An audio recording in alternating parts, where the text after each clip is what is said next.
Hello everyone. So today we're going to be talking about the best way to go about getting the achievement Moon Worshipper. The description of it reads, have 5 lunar items in one run. Now that sounds simple enough, but first you gotta figure out how to even get lunar items. The first step in the process is acquiring some lunar coins. They are a random drop that you can get from any enemy and will stay with you between games. They're counted underneath your money in the top left corner. The other option you have is going through a celestial portal and obliterating yourself past the first time, because that will give you 5 lunar coins, but it will end your run, so just be careful. While I have no proof of this, I've found that being on a higher difficulty gave me more lunar coins. However, you can get lunar coins on any difficulty, so maybe doing a drizzle run wouldn't hurt. Now you have some coins, and you have 2 options for getting the items. The first one is lunar pods. They're a random spawn around the map that will cost 1 lunar coin and will give you 1 random blue item. Keep in mind, however, there's a chance the item you'll get is an active item, meaning if you already have a blue active item, there's a chance you might get another one from a lunar pod, so just be careful. The other, more expensive and reliable option is going through a blue portal. Blue portals have a random chance of spawning, or you can force a blue portal to spawn if you find and activate a newt altar before you activate the teleporter. At the bazaar between time, there will be 4 lunar items for sale at 2 lunar coins each. However, if there's active items, you can only hold 1. Furthermore, since there's only 4 items at the store, you would need to go back to the bazaar a total of 2 times, at least. At 2 coins per item, and with 2 newt altars needing to get you the portals, unless you want to go with RNG, you would need at minimum 12 lunar coins. Looking at both extremes, your cheapest option is only lunar pods, totaling 5 coins. However, you have the lowest probability. The most expensive option is also the most reliable option. However, it'll cost at bare minimum 12 coins.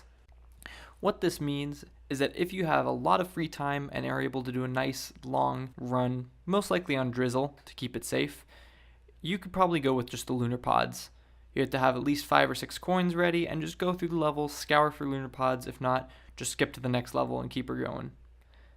If you want to play it safe and certain, however, you can always just grind up until you get 12 or 13 lunar coins and then hit up the bazaars. You can also do any combination of in between, getting both the bazaar and lunar pods, but your range of coins you need is about 5 to 12. A couple tips about this process. Playing as multi might benefit you because he can hold 2 active items, even if it's the same active item, meaning since some of the blue items are active items, might work in your favor. Furthermore, you actually don't need to have 5 unique blue items. You could just need to have 5 blue items, meaning if it's all 5 of the exact same one, that might do you well. Now, real quick, I'm just going to talk a little bit about your options for blue items to help give you a better idea of what you want to stack, because you do need to carry these items and deal with the troubles they give you during your run.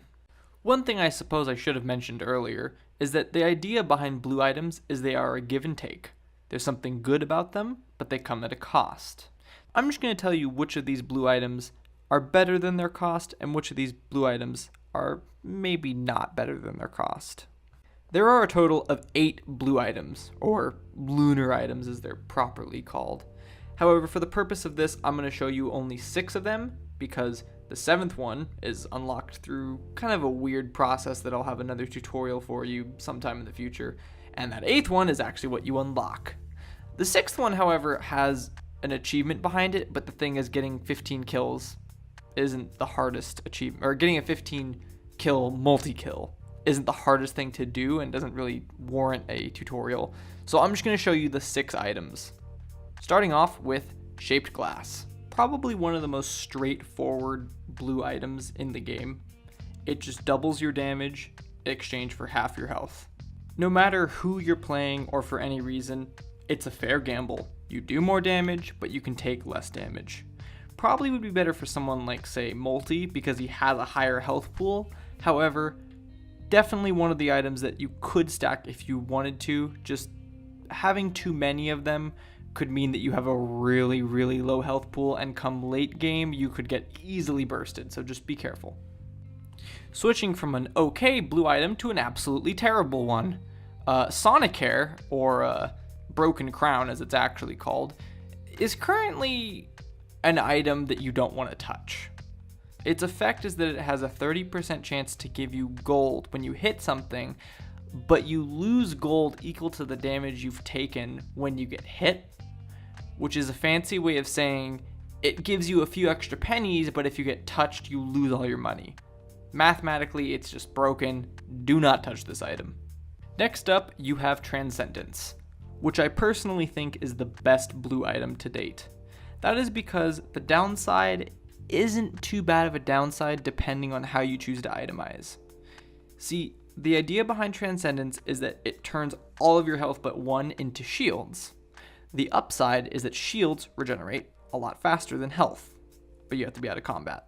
The downside is that now any healing items like the Bustling Fungus, Healing Drones, Leeching Seed, etc. don't have any effect because you don't have any health, you have shields.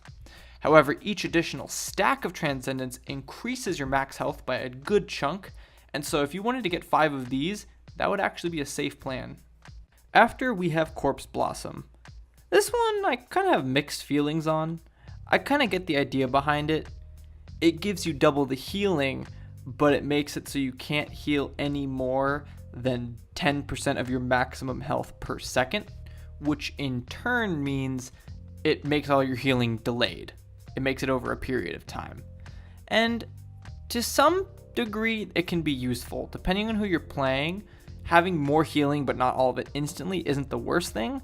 However, for some people like, say, Mercenary, you kind of need to be able to heal right then and there, making this item a little bit less effective. However, for the purpose of stacking for the achievement, I'd say this one isn't too bad.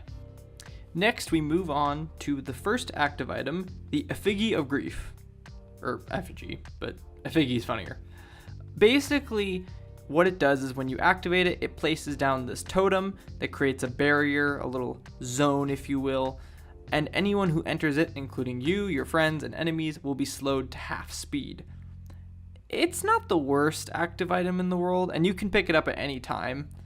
I suppose the ideal strategy would be placing it on top of where you think the boss is going to spawn, and then running out of it, and then, once the coast is cleared, then you could pick it up again.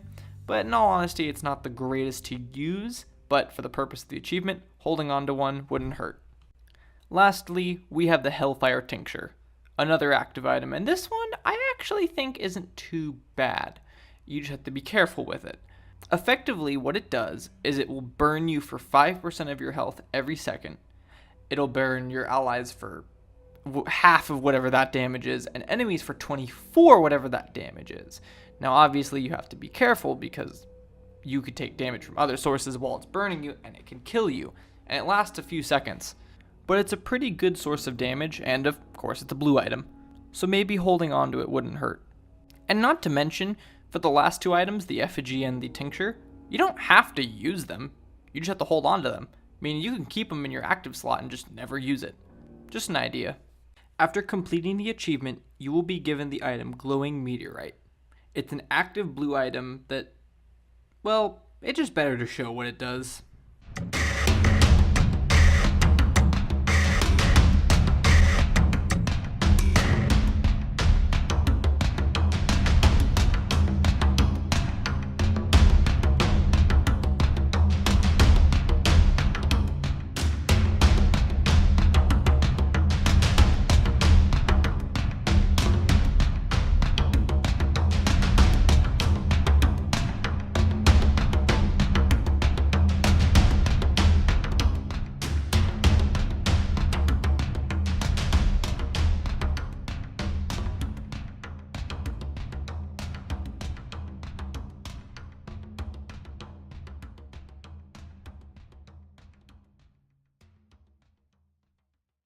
And that pretty much completely covers everything.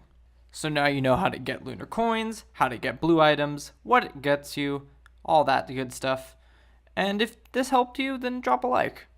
If anything changes in this process, I'll make sure to make an update video if when the full version comes out something changes. But otherwise, I have been Zach, and I will see you all next time.